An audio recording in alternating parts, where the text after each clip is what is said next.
근데 이게 약간 나는 이렇게 생각하는데 난 그때 일본이 막 그 미국이랑 싸우고 하고 할 때, 그다음에 이제 그 아시아 동남아시아 이쪽에서 뭐 영국 몰아내고 이럴 때 나는 솔직히 말하면 아시아 민족으로서의 어떤 동질감 갖고 있었다고 나는 생각해.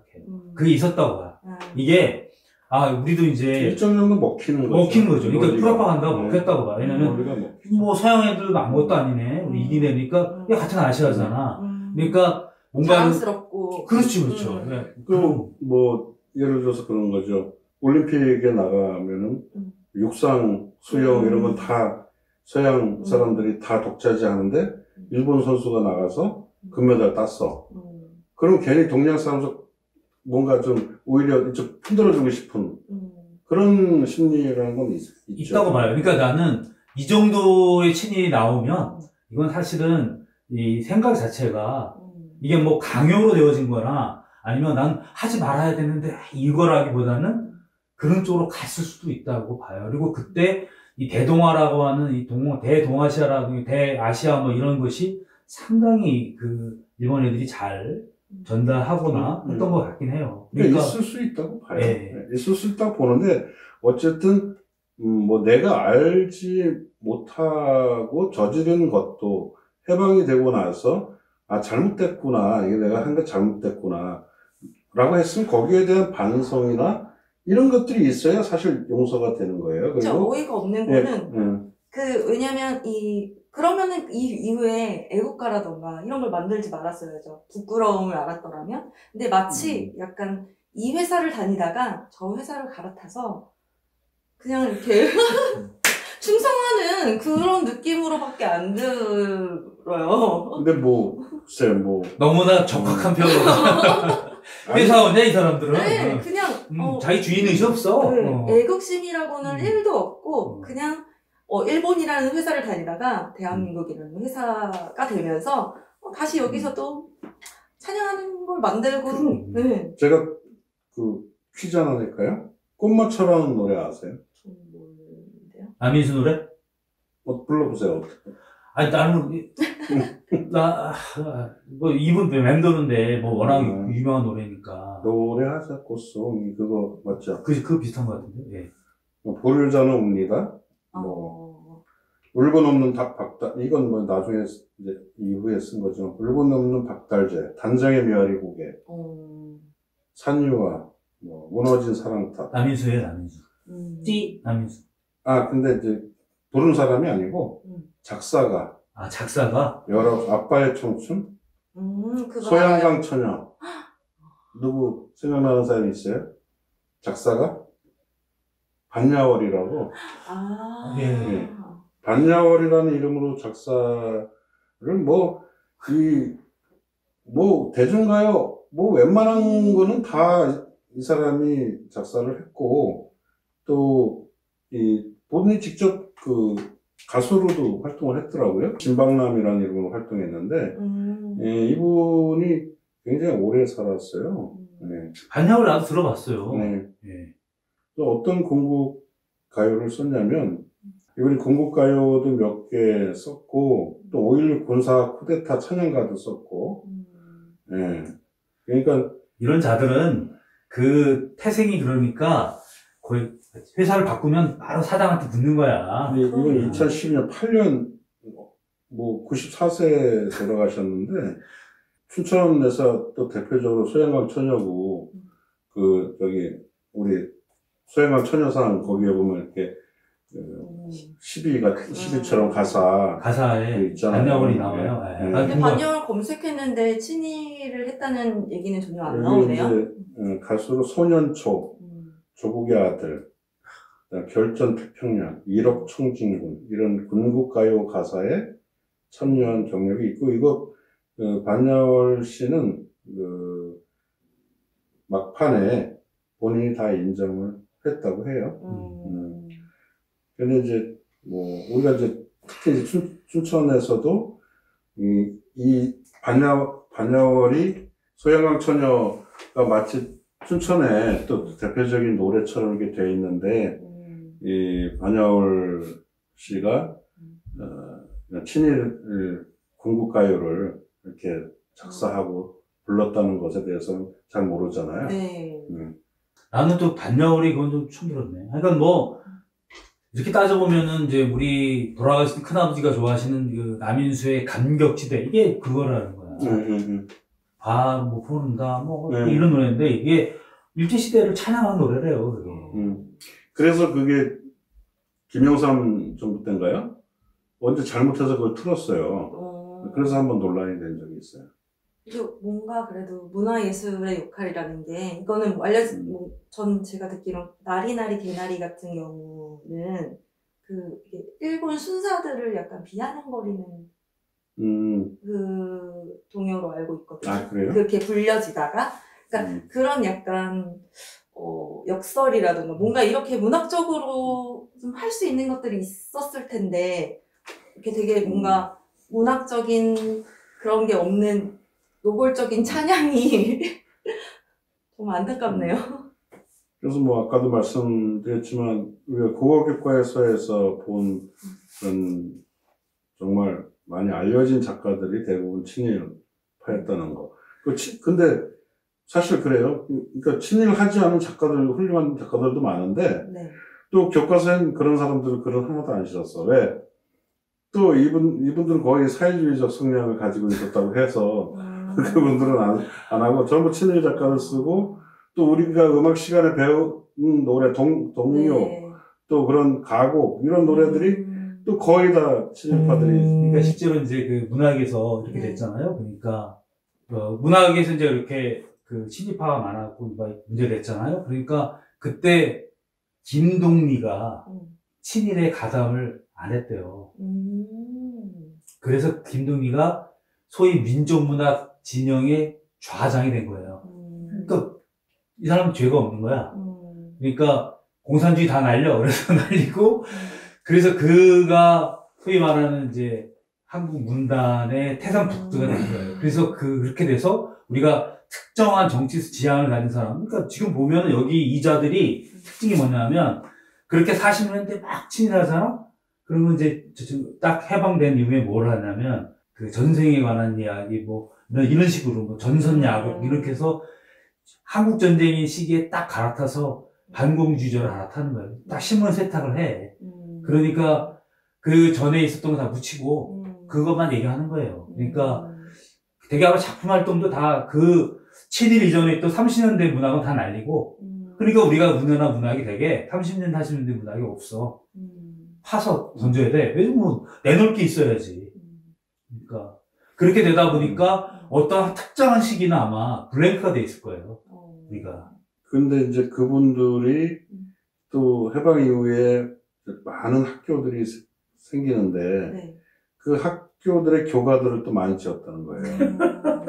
그러니까 우리가 몇십 년 동안 물론 이제 이런 건 있죠. 그러니까 뭐 그 군국주의 시대에 뭐 그런 군국 가요나 이런 거에 가사 쓰고 작곡하고 했다고 해서 해방 이후에 그 사람들이 쓴 모든 뭐 작곡이든 작사든 이런 음악적 작품들이 다 무슨 진짜 뭐 사갈시 할 그런 문제라고 생각지는 않는데, 적어도 우리가 지금 시점에서는 뭐 거의 반세기도 넘게 70년 넘게 계속 그런 사람들이 우리 사회 문화, 음악, 미술 또 문단의 주류로서 또 학계 마찬가지죠. 학문과 문학과 또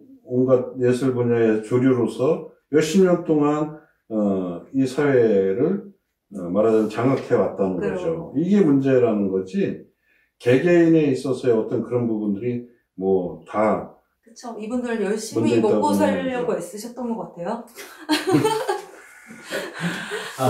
먹고 살기에 엄청 애쓰셨다는 느낌은 들지만, 어쨌든 조금은. 교육계도 마찬가지예요. 그 유명한 김환란 있잖아요. 김환란 이대 총장 아니에요, 이대 총장. 뭐 어마어마한 김성수 고대 설립자 김성수. 거기 또 뭐 유진호. 이대 김한란. 유진호는 우리나라 헌법을 기초한, 유진호는 우리나라 천재 중에 하나라고 하던 사람이에요. 그걸 만든 사람이에요. 그러니까, 이게 이제 친일에 대해서 왜 그러면은 이렇게 일부 그 보수 쪽에서 이렇게 그렇게 되냐면, 그렇게 따져보면은 대한민국을 건국한 그 이념을 만든 사람서부터 지배체 전체가 다 친일인 거야. 그러니까 그걸 다 날려버리면 인재가 없었겠네요. 그러니까 뭐 그렇게 되면 이제 솔직히 근데 그 해방군간에 어떻게 된 거야? 왜 다 이런 놈들밖에 없었던 거예요? 아니 그러니까 아니 그런 게 아닌데 앞에서도 말씀드렸지만 그 친일청산이 그것도 3년이나 늦게 반민특위가 제정돼서 할 거였는데 그게 무산이 되면서 그때 하지 못했으니까 그리고 그 사람들이 계속 이제 우리 사회 주류로 있으면서 확대 재생산을 한 거잖아요. 뭐 가문적으로도 그렇겠지만 어떤 학맥 그런 걸로도 계속 확대 재생산이 되니까 이제는 뭐 친일파가 이렇게 돼 있던 게 이렇게 돼서 우리 사회를 완전히 이렇게 포괄을 하니까 지금은 그렇게 따지면 손을 댈 수가 없는 거예요. 그래서 제가 말씀드린 것처럼 그 해방 전국의 그 시기에서 했어야 될 친일청산의 부분과 지금에 있어서의 친일청산 문제는 다를 수밖에 없고 당시는 예를 들어서 뭐 미군이 들어오기 전에 뭐 건준 치하에서는 이런 동네 같은 데서는 뭐 친일파들 말단 그 친일파들은 그 우리 그 민중들을 괴롭힌 이런 놈들은 다 도망가서 숨고 그 잡히면 이제 몰리면 맞아 죽기도 하고 이렇게 단죄가 되고 용케 살아남은 놈들은 또 살아남았겠지만 근데 그 사람들은 지금 다 죽었잖아. 그러니까 그런 사람들을 그때 말단에서 정말 가장 나쁜 짓을 했을 수도 있어요. 그렇지만 그거를 지금 단죄할 수 있는 건 사실상 없단 말이죠. 다만 이번에 그 2005년도에 친일 반민족 행위자 처벌법이 돼서 한 건 뭐냐면 이렇게 지금 남아있는 또 그때 단죄되지 못했던 이런 부분들을 어쨌든 좀 명확하게 드러내고 특히 이 경제적 그래서 이제 재산 환수법도 통과가 됐지만 상당히 어렵죠. 뭐 그게 부동산 같은 경우나 명확하게 근거가 남아있는 거나 할 수 있는 거지. 저기 이완용 같은 경우는 뭐 여의도에 뭐 7.7배? 이 정도 땅이 있었는데 그 해방되는 즉시 다 팔았다는 거잖아요. 다 팔아서 현금화 했기 때문에 이게 추적을 할 수가 없는 거야. 그러니까 환수를 못 하는 거죠. 그러니까 이런 것도 생각하고 그러면은 근데 지금으로서는 가장 어쨌든 뭐 우리 문화예술계도 그렇지만 그 정관계 그다음에 온갖 사회 각 분야의 기득권을 형성하면서 여전히 그 사람들이 우리 대한민국의 그 지배적인 위치에서 거의 뭐 신분적으로 봐도 최상층부를 형성하면서 온갖 정치 권력과 그다음 부를 여전히 행사하고 있다는 거 이런 부분에 대해서는 지금이라도 당연히 그런 부분들은 계속해서 좀 우리가 검증을 하고 확인을 하고 할 필요가 있는 거죠. 조중동이 왜 이렇게 그 소위 말하는 3대 언론사도 왜 이 친일 문제에 관련해서 굉장히 보수적으로 얘기하잖아요. 이렇게 뭐 방흥모덕이나 좀 나와요. 방흥모, 홍진기 친일 인명사전에 올랐어요. 조중동 다 오른 거야. 김성숙 뭐 뚫주니까 그러니까 우리나라 메이저 언론이 다 그거니 지 얼굴에 지가 소위 말하면 고양이 목에 방울 달겠어요. 그게 하면. 근데 어쨌든 친일파의 자손이라고 해서 지금 그 후손들이 친일을 하고 있는 건 아니잖아요. 그렇죠. 그렇게 되면 사실은 이제 연좌제가 되는 거니까. 네. 근데 어쨌든 이거는 역사는 올바르게 기록됐어야 맞는 거고 왜곡이 되면 안 되는데 이런 왜곡된 사실이 있었다는 거를 지금이라도 조금 많은 사람들이 알았으면 좋겠다 이런 생각을 저는 했고 그리고 일단 이 책 처음에 이 책을 왜 읽느냐 그거를 이제 많은 분들이 많이 물어봤다고 그랬는데, 이걸 보면서 그런 걸 느껴요. 첫 단추를 잘못 끼우면 계속 이렇게 잘못된 역사가 계속 남는 거라는 그런 생각이 드네요. 그 초단이 얘기하는데 뭘 지금 추적을 칩니까? 그 사실은 이렇게 되다 보니까 우리 사회가 이제 왜 그러면 이제 이렇게 곳곳에 있는 거야, 그죠? 네. 곳곳에 있고 뭐 다 꽉 잡았어. 이제 우리가 왜 지금 갑갑한 현실에 대해서 우리가 이제 확인했어요. 그러면 도대체 이게 왜 이렇게 되었는지는 이제 다음 시간에 한번 본격적으로 해보려고 해요. 우리 친일 전체에 대해서 한번 개개인의 몇몇 사람들의 사례에 대해서 얘기도 해보고 했는데, 전 박사 혹시 뭐 특별히 좀 이렇게 반드시 되새겨야 될 인물이 있습니까? 아니 뭐 인물이라고 하기는 그렇고, 우리가 한 7,000명 정도 리스트가 있었던 거고, 그리고 우리 친일인명사전, 민족문제연구소에서 펴는 친일인명사전에서 일단 확정했던 건 4,389명. 그리고 그 정부에서 친일 반민족 행위자로 규정한 것은 1,006명? 네. 그렇기 때문에 물론 거기에 속한 사람들의 어떤 그 친일의 정도가 다 다르겠지만 분야도 다르고, 울산의기학부터 합방 뭐 여기 대표적으로 을사오죠 뭐 쭉 나오고, 또 총독부에서 뭐 자기 받고 관료하고 뭐 이런 사람들 다 나오지만, 그리고 우리가 대표적으로 많이 얘기하는 게 뭐 노덕술 같은 이런 악질, 그야말로 독립군 잡아서 고문하고 하는 이런 악질들, 그 다음에 박정희는 저기 안 올라갔죠. 친일 그 반민족 행위, 이제 1,006명에는 안 들어가 있는데, 뭐, 백선엽이라든가, 김백일이라든가, 이런, 그, 만주군이나, 이런 쪽에서, 장교하면서, 또, 독립군들과 싸웠던 이런 부분들이 있지만, 사실 대중적으로는, 뭐, 그런 부분 잘 모르죠. 모르지만, 노덕술 같은 경우 워낙 유명하니까, 하여튼 그런, 따지고 보면 몇천 명이 되는 그런 부분들을 뭐 한 사람 한 사람의 행위들까지 뭐 다 우리가 얘기할 수는 없는 부분인데, 아무튼 지금으로서는 어떤 사람을 단죄할 수는 없는 거예요. 이미 뭐 지금 생존자가 거의 없는 거죠. 후손들이 있는 건데, 이 문제도 아무튼 권력과 부의 대물림 속에서 그게 어떤 친일로 인해서 형성된 부분이 있다라고 한다면, 여전히 그 부분에 대한 거는 우리가 계속 뭐 놔두고 갈 수는 없는 부분이라고 생각이 들어요. 그거 외에 굉장히 어려운 문제입니다. 소급한다거나 현재 좀 어렵고, 다른 얘기 한번 물어봅시다. 마지막으로 이런 거예요. 자, 이제 끝났어. 우리 세월이 흘렀는데, 예를 들어 누가 한 시가 있는데 시비가 있어. 이 사람 문학적인 성과가 있어. 그럼 이 성과가 있는데, 이 친일했어. 그래서 이 친일 시비를, 이 친일파 놈하고 파서 없는 게, 어떻게 생각하십니까, 주자님?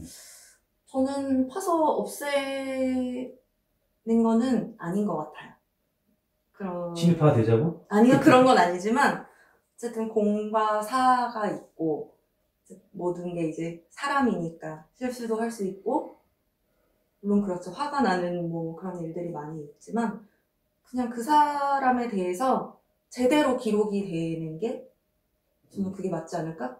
그런 생각을 해요. 그러니까 지금 뭔가 이런 것들, 우리가 모르는 것들이 좀 낱낱하게 밝혀지고, 이건 많은 사람들이 좀 역사로 알게 되면 그걸로 자, 그러면 되는 게 아닐까? 조금 더 극단으로 얘기해서, 백선엽이라고 한 사람이, 그 사람이 이제 그 국립묘지에 묻혔잖아요. 그걸 이제 파서 딴 데로 가야 한다고 하는 것이 있어요. 그건 어떻게 생각하십니까?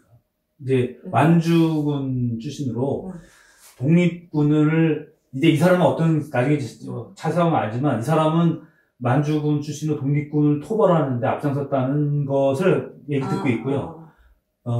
한국 전쟁 시기에 미군이 인정한 몇 안 되는 전쟁 영웅. 전쟁 영웅이에요. 그러니까 이 사람은 지금 두 가지의 공과 과가 있어요. 예, 있어요. 이런 경우는 어떻게 보십니까?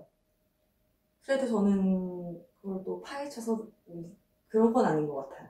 거기다 누가 저기 오물을 뿌리고 막 이랬다는데 그런 부분에 대해서는 어떻게 생각하세요? 오물은 뿌려도 된다고 생각합니다.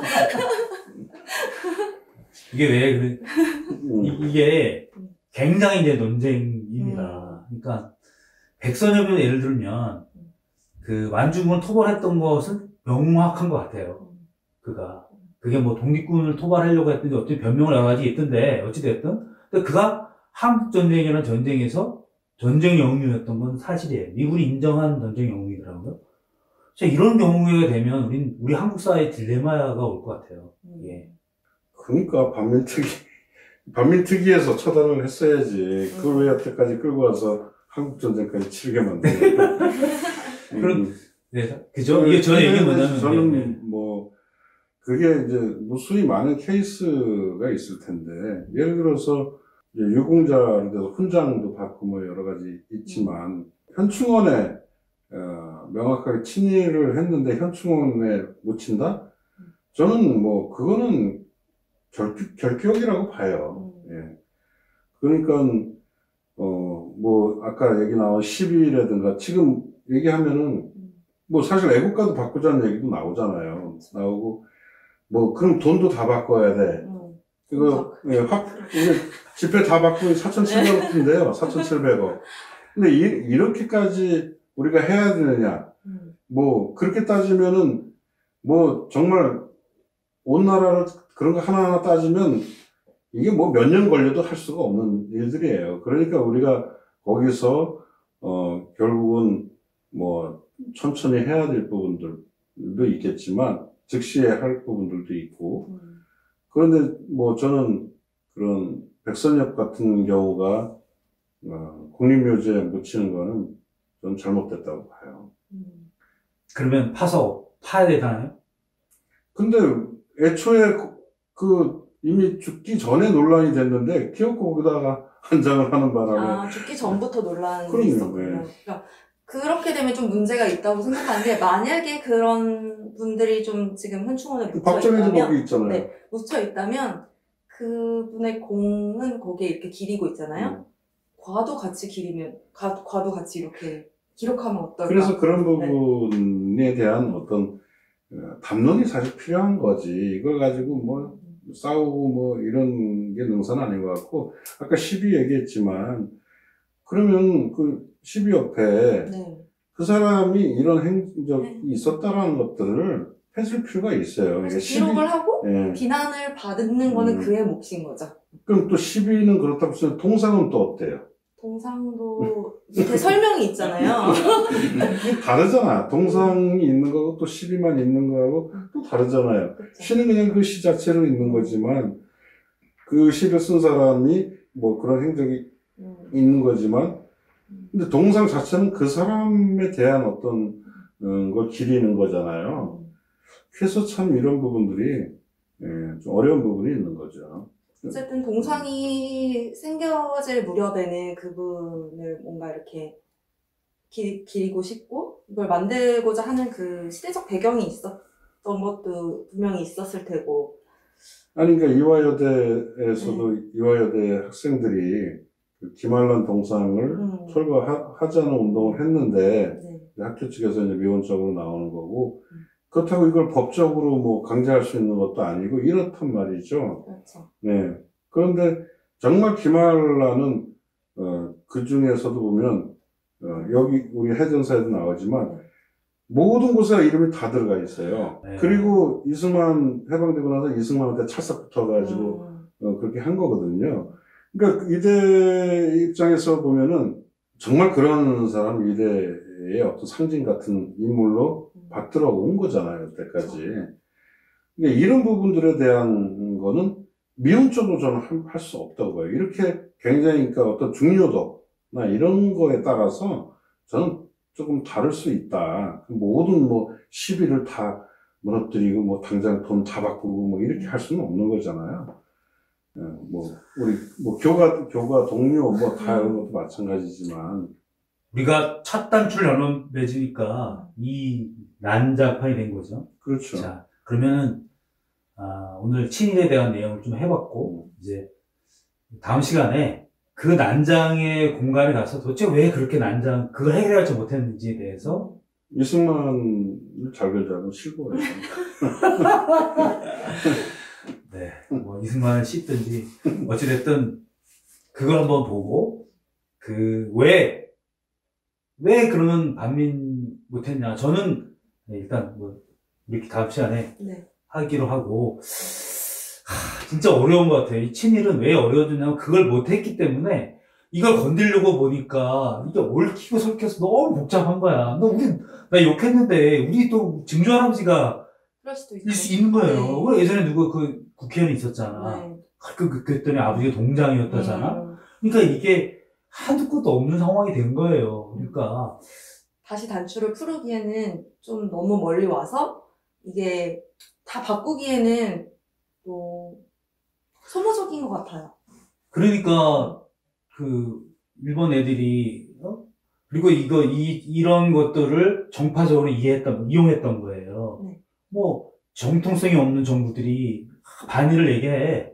박정희도 그렇고 전두환도 그렇고 막 가서 일본 놈 욕하고 우리들이 와 해서 이렇게 하면서 그렇게 정략적으로 이용했던 것의 어떤 그런 것 때문에 일본 애들이 우리를 또 이것들은 맨날 뭐라 그런다라고 지금 현재 일도 생겨나고 이게 그 모든 것의 만악의 근원을 이제 찾으러 갑니다. 네. 그래서 왜 그런지 한번 정리해 보려고 합니다. 어떻습니까? 친일파 보시고 가슴이 뜁니까? 네. 처음 봤을 때는 아니 이 사람이? 아니 또 이 사람이? 그러면서 정말 저는 이름도 외우기 힘들었는데 이런 많은 친일 행각을 보고 참 기가 막힐 노릇이었지만 지금이라도 뭔가 역사가 제대로 기록됐으면 좋겠다는 그런 생각을 하면서 제가 모르는 사실들, 이런 사실들이 제 또래나 아니면 저 밑에 있는 친구들이 많이 알았으면 좋겠다는 생각을 해봤어요. 우리 좀 학문적으로 마지막으로 우리 전 박사가 친일 문제에 관련해서 한번 쭉 좀 간단히 짧게 해봅시다. 아니 글쎄요, 뭐 사실 여기 이 분량도 뭐 요 정도 가지고 그러는데 친일 인명사전에 나온 4,389명을 우리가 본다면 정말 기함을 하겠죠. 그런데 그 사람들은 뭐 어쨌든 이미 대부분이 이미 지금 그 이세성 사람들이 아닌 거고 어떤 인적 청산이라는 측면, 물론 이제 후순에 관한 부분도 있지만 그거는 그 사람들을 직접 뭐 하는 건 아니니까 지금은 뭐 친일 문제는 인적 청산의 문제는 아닌 것 같고 다만 우리 사회 전 분야에 걸쳐서 어떤 친일 청산의 문제는 남아 있는 거죠. 이런 부분들은 우리가 다음 시간 반민특위 하면서 네. 어떤 반민특위의 자주할과 그로 인해서 여전히 남겨져 있는 어떤 친일 청산의 문제, 우리가 2005년도에 했지만 그래도 안 되고 있는 부분들이 있기 때문에 다음 시간에 그런 얘기들 위주로 해서 우리가 친일 청산의 문제를 좀 지금에 있어서는 어떻게 해야 될 것인지 논의를 좀 더 진행을 했으면 좋겠습니다. 네, 어려운 얘기입니다. 우리가 미처 청산하지 못한 과거의 잔재들이 살아있고 그것이 현재화되어 있죠. 그래서 다수의 권력으로 또 남아있고 그래서 우리는 아직도 미완의 문제로 계속 이 이야기를 하고 있고요. 혹여나 상대방 정파를 공격하는 무기로도 쓰기도 하고 이런 상황이기도 합니다. 저는 오늘 친일에 관한 객관적 상황들 보고 우리가 몰랐던 돈에서도 친일이 있는 거고 노래에도 있고 애국가에도 있고 이 혼란한 상황들을 뭔가 정리할 필요는 있겠다. 그리고 이것을 함께 우리 같이 고민해보는 그런 시간이 되었으면 좋겠다 이런 생각을 합니다. 저보다 더 강경한 우리 초장님 그리고 저 양반은 말할 것도 없고 재밌게 한번 이야기 나눠봤습니다.